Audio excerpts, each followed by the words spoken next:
Halo sobat, kabar harian pemerintah Jepang dan Amerika Serikat kembali menegaskan bahwa hubungan mereka bukan sekedar teman lama, melainkan partner setia yang siap bikin proyek bareng, termasuk proyek yang isinya bukan mainan, melainkan rudal dan peralatan pertahanan. Dalam pertemuan tingkat tinggi yang penuh senyum diplomatik dan jabat tangan strategis, kedua negara sepakat meningkatkan produksi senjata bersama dan sekaligus memperluas kehadiran militer di wilayah barat daya Jepang, wilayah yang kini makin sering masuk radar ketegangan Asia. Kesepakatan ini tercapai setelah Menteri Pertahanan Jepang Shinjiro Koizumi bertemu dengan Menteri Pertahanan Amerika Serikat Pete Hegseth di Washington.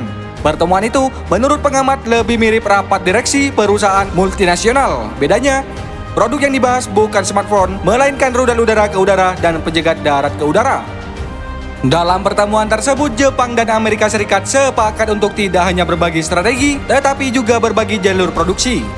Rudal-rudal yang akan dibuat bersama seolah ingin memastikan bahwa jika sesuatu hari dibutuhkan, stok tidak habis hanya karena salah satu pabrik kehabisan shift malam.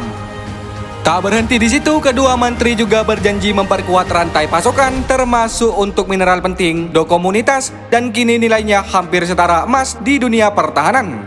Pesannya jelas, kalau mau bikin rudal jangan sampai bautnya nyangkut gara-gara kekurangan bahan baku.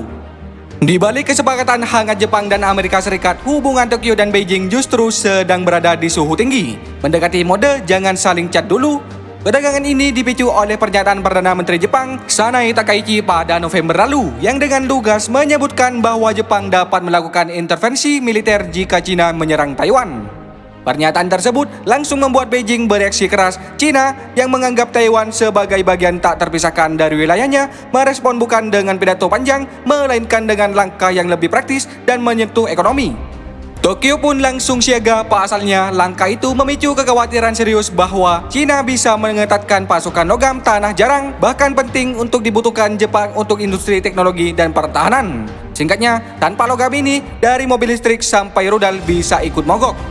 Dengan lingkungan keamanan Asia yang semakin panas, Jepang dan Amerika Serikat sepakat memperluas kehadiran militer mereka di wilayah barat daya Jepang, kawasan yang kini bukan hanya indah secara geografis, tetapi juga sibuk secara strategis.